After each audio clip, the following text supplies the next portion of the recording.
全力以赴，不敌帅。今天，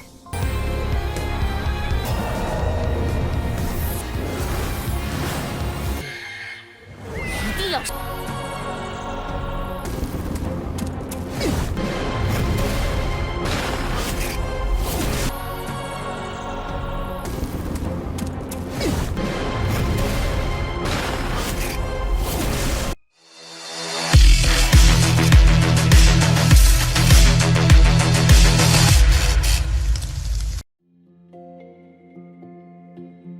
Halo semuanya, selamat datang di Ruang Sinema. Bagaimana kabar kalian semua? Semoga selalu sehat dan baik-baik saja. Pada hari ini kita akan kembali melanjutkan series Donghua The Great Ruler season kedua episode terbaru. Bagi yang baru menonton series ini, kita sarankan untuk nonton season pertamanya dulu. Kita sudah sediakan link playlistnya, atau kalian bisa pergi langsung ke channel Ruang Film 2. Namun sebelum kita mulai, lebih baik kita lihat lagi apa saja yang telah terjadi pada episode sebelumnya.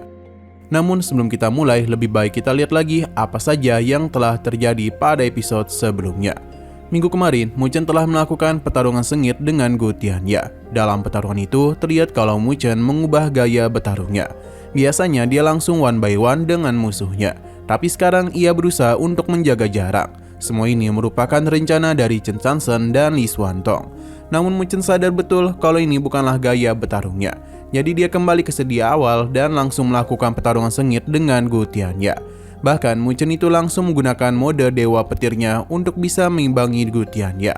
Muchen menerima pengakuan dari Gu Tianya, jadi dia langsung memberikan serangan andalannya. Sedangkan Muchen menggunakan konstelasi 4 dewa bintang. Berhubung Muchen telah berhasil menahan serangan besar itu, dia pun dinyatakan menang. Hal ini membuat semua orang senang. Selepas semua itu, Muchen dibawa oleh Loli untuk beristirahat. Tapi sesaat kemudian, Jiyoku membangunkannya karena dia ini sudah siap. Sekarang kita akan melanjutkan episode terbarunya. Muchen terlihat tengah menemui Jiyoku. Ia membahas Muchen yang telah mengumpulkan 700.000 nilai spiritual dan akan ditukar dengan darah Beiming Longkun. Jadi selama itu, Jiyoku telah menutup indera demi mempersiapkan diri karena bagaimanapun ia hendak kembali menantang ujian. Tapi alasannya terbangun karena Muchen telah melakukan pertarungan sengit dengan Gu Tianya. Jiyoku memberikan pujian terhadap Muchen yang berhasil menang dengan usaha kerasnya, sampai-sampai ia tidak perlu turun tangan. Selain itu, tubuh Dewa Petir yang Muchen miliki juga sangat kuat. Tapi baik Muchen maupun Jiyoku sama-sama tidak tahu dari mana tetua botak itu berasal, sebab ia juga yang mengajari Muchen menguasai tubuh Dewa Petir. Tidak hanya itu, namun tetua botak juga telah memberikan hadiah kepada Jiyoku. Bagi Muchen, bantuan yang tetua botak itu berikan pasti juga berhasil kepadanya, seperti apa yang telah dia alami. Dengan percaya diri, Jiyoku meminta Muchen untuk melihat dia mengatasi ujian petir itu. Bahkan Muchen tidaklah perlu membantunya. Meskipun pada ujian pertama dia gagal, tapi kali ini Jiyoku berjanji tidak akan mengalami kegagalan lagi. Ia akan memperjuangkan segalanya hingga jiwanya sekalipun. Jiyoku teruslah memberikan semangat pada dirinya sendiri. Karena apapun yang terjadi, dia akan menyelesaikan ujian petir Dewa Hitam. Saat itulah darah dari Beiming Longkun dirinya keluarkan, yang mana sosok paus besar pun telah dirinya panggil. Jiyoku juga mulai terbang untuk bisa menantang ujian petir Dewa Hitam. Ia juga telah mengubah wujudnya. 全力以赴，不敌帅。今天，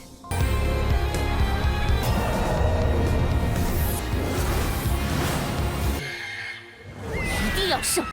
Sedangkan Muchen bisa menyadari kalau ujian petir kali ini jauh lebih mengerikan dari kejadian di Rawa Hitam. Hawanya sendiri bisa membuat orang sulit bernapas.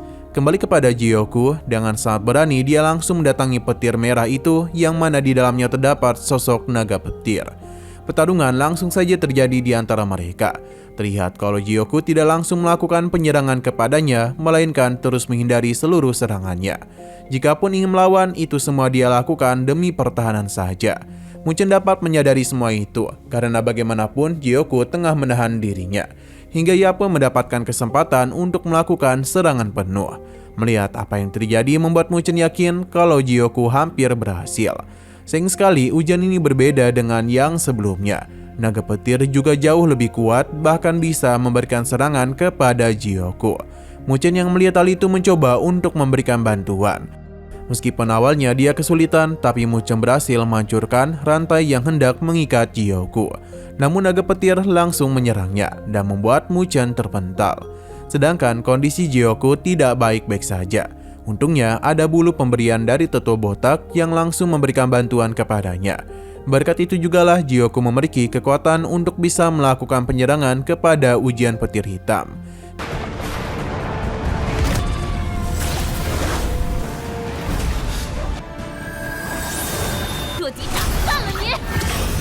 Jiyoku tidak ingin terus dihantui oleh ketakutannya.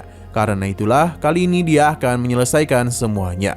Pada akhirnya Jiyoku mulai memasuki sebuah tempat, yang mana di sana ada seorang wanita yang mengatakan kalau alasan dia gagal kali ini karena Jiyoku telah menjalin darah dengan manusia, yang membuat bebannya bertambah. Dengan darah yang tidak murni itu hanya akan menghancurkannya saja. Seharusnya Jiyoku tahu betul betapa serakahnya manusia. Tapi Jiyoku yang sudah lama bersama Muchen tidaklah membenarkan hal itu. Sedangkan wanita ini teruslah mengganggu pikirannya.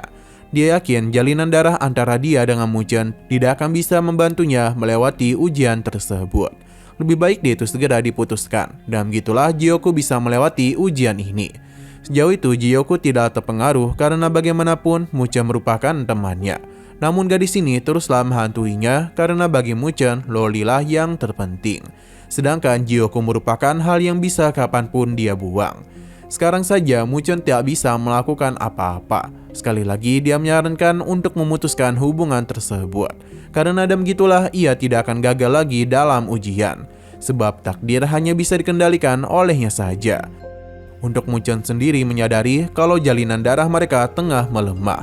Meskipun dirinya tengah terluka parah, Muchen kembali bangkit dengan menggunakan tubuh dewa petirnya. Apapun yang terjadi, dia akan membantu Jiyoku meskipun taruhannya adalah nyawanya sekalipun.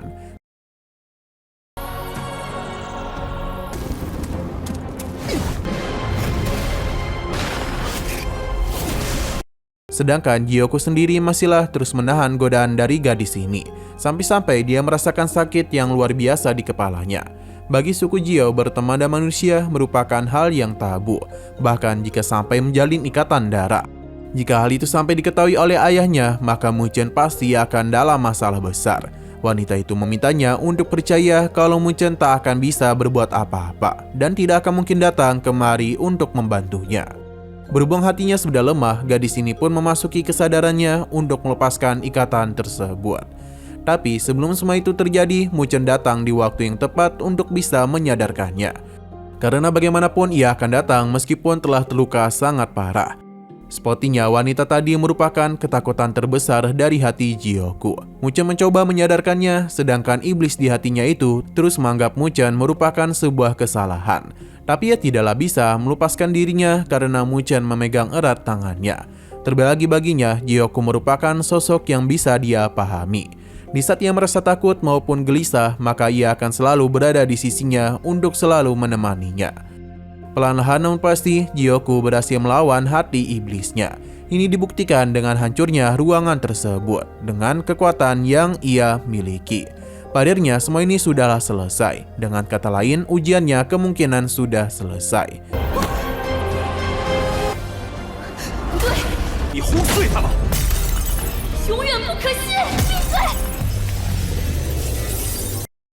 Muchen maupun Jiyoku saling mengkhawatirkan kondisi masing-masing. Selain itu, Jiyoku bingung mengapa dia memaksakan dirinya. Dengan nada bercanda, Muchen merasa itu hanyalah balas budi.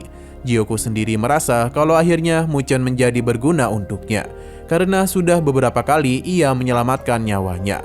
Jiyoku akan pergi dulu karena ia akan membutuhkan waktu untuk berevolusi. Di saat ia kembali, dia akan berubah menjadi merak Jiao, hewan mitos yang sebenarnya. Ia tidak tahu waktunya berapa lama, jadi Muchen tak boleh mengkhawatirkannya. Selain itu, ia tidak bisa terburu-buru. Sebelum pergi, dia pun memberikan api abadi kepada Muchen. Ia harap Muchen bisa tetap hidup dan jangan kembali ke jalan buntu, hanya karena aura jahat di dalam tubuhnya. Muchen paham dan perpisahan pun terjadi di antara mereka. Di sini Muchen merasakan sesuatu di tangannya yang kemungkinan berasal dari petir Dewa Hitam. Baru saja kembali, Muchen langsung didatangi oleh tetua botak. Ia berterima kasih atas bantuannya. Beliau adalah tetua tingkat 9 Beming Longkun. Ia senang karena Jiyoku telah berhasil melewati ujiannya. Namun di saat Loli datang, tetua Beming tidak ingin menatapnya. Ia pergi sambil membahas Jiyoku yang ditemani oleh Muchen. Mendengar hal itu sempat membuat Loli bingung. Tetua Beming segera menjelaskan kalau Jiyoku adalah gadis yang menjalin ikatan darah dengan Muchen. Dengan bulu yang ia berikan, dirinya bisa menyaksikan persahabatan mereka berdua. Tetua Beming sengaja agar hubungan Muchen dan Jiyoyu diketahui oleh Loli. Ia memilih pergi dulu karena Muchen pasti membutuhkan waktu istirahat karena akan pergi ke puncak spiritual.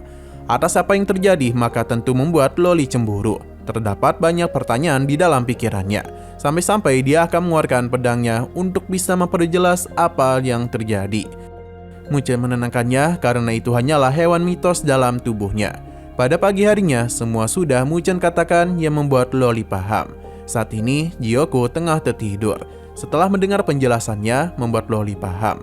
Ia saatlah percaya kepada Muchen dan Jiyoyu pasti juga berarti bagi hidupnya. Jadi apapun yang terjadi dan apa yang Muchen lakukan, ia akan selalu percaya kepadanya. 很情谊的定情信物的姑娘。我现在就给你讲，洛琳，我好了，也为所有信赖你的人。谢谢你，洛琳。 Setelah semua itu, mereka pun pergi menemui para tetua yang sudah berkumpul. Muchen meminta Loli mengeluarkan pedang Lohosen, di mana ia memiliki sebuah permintaan kepada para tetua, supaya Loli bisa diberikan pencerahan oleh para tetua. Sebenarnya salah satu tetua hendak menolak hal itu, namun setelah melihat pedang Lohosen membuatnya sadar siapa Loli, yang merupakan putri sang penyelamat. Jadi Molu sendirilah yang akan memberikan pencerahan kepadanya. Sedangkan Muchen penasaran apakah Ketua Tan yang akan secara langsung memberikannya pencerahan. Tapi Tetua Beming lah yang akan memberikannya pencerahan. Alhasil Muchen pun mendatanginya dan baru tahu kalau Tetua Botak adalah Tetua Beming. Ia telah membawa Muchen mencapai titik tertinggi di area petir. Tempat ini adalah ciptaannya dan dia menggunakan petir Dewa Hitam di mana ia sangatlah senang karena bisa memelihara mereka dan melihat mereka berkembang sepesat ini. Namun ia agak sedih pada lautan petir itu memiliki kecerdasan spiritual yang rendah. Meskipun dia telah berubah menjadi roh petir, tapi mereka telah melarang dirinya untuk mendekat. Karena begitu ia mendekat malah disengat. Ia harap Muchen tidak seperti roh petir itu. Muchen penasaran apa yang hendak dia katakan. Jadi dia memberitahu kalau seluruh lautan petir merupakan tubuh petir. Sedangkan intinya merupakan pil Dewa Petir yang tersembunyi di dalam lautan itu. Jadi dia ingin Muchen mengambil pil tersebut. Karena dengan begitulah dia bisa naik ke tingkat penguasa bumi. Muchen langsung menolak permintaannya. Karena tetuanya ini lebih kuat tapi malah menyuruh dirinya. Beming Longkun membenarkan hal itu. Tapi begitu dia menggunakan kekuatannya, maka area petir itu pasti akan hancur bersama dengan pil Dewa Petir. Tapi Muchen tidaklah percaya. 不许我靠近！老夫一靠近，养宠物一样看着他们成。龙坤大人有话直说吧。 你至尊， 你想让我帮你抢，怎么不自己取啊？ Beming Longkun kembali menahannya supaya mereka bisa membuat kesepakatan. Sebab dia tahu Muchen telah terkena racun Dewa Hitam, jadi dia akan menyembuhkannya selama Muchen setuju. Dia akan memberikan puncak pencerahan spiritual juga. Muchen berusaha menolak tawarannya sampai membuat tetua ini kesal. Padahal ialah yang mengajarinya teknik tubuh Dewa Petir dan memberikan bulu kepada Jiyoku. Muchen paham yang berarti sejak awal tetua ini memiliki niatan berbeda kepada mereka. Beming Longkun pun menyinggung tentang bantuannya kepada Loli. Dan begitulah Muchen bersedia untuk mengambil pil Dewa Petir. Ini tentu saja membuatnya senang dan dia akan memberikan penawar pada racun petir Dewa Hitam. Hanya saja racun yang dimakan oleh Muchen sudah terlalu banyak. Bahkan tubuhnya itu telah mengeluarkan aura yang begitu mengerikan. Tetua ini terkejut pasalnya pagoda agung berada di dalam diri Muchen. Yang berarti dia itu merupakan keturunan suku pagoda agung. Jadi tetua Beming Longkun pun segera memberikan bantuan untuk bisa menekan kekuatan petir ini. Hingga itu pun disegel pada jari jemari Muchen. Dengan hal itu dia bisa menggunakannya sebagai senjata rahasia. Bahkan meskipun lawannya berada di tingkat Tongtian sekalipun, dia pasti langsung terluka parah. Ini bisa dianggap sebagai beli satu, gratis satu. Jika di pertarungan sebelumnya Muchen memiliki hal tersebut, maka sudah jelas dia akan menang dengan mudah. Muchen pun menamainya sebagai jari jemari racun petir Dewa Hitam. 要命吃了多少黑神雷？你小子你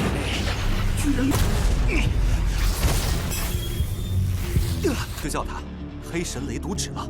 Nah, sayang sekali lagi seru-serunya episodenya ini malah bersambung.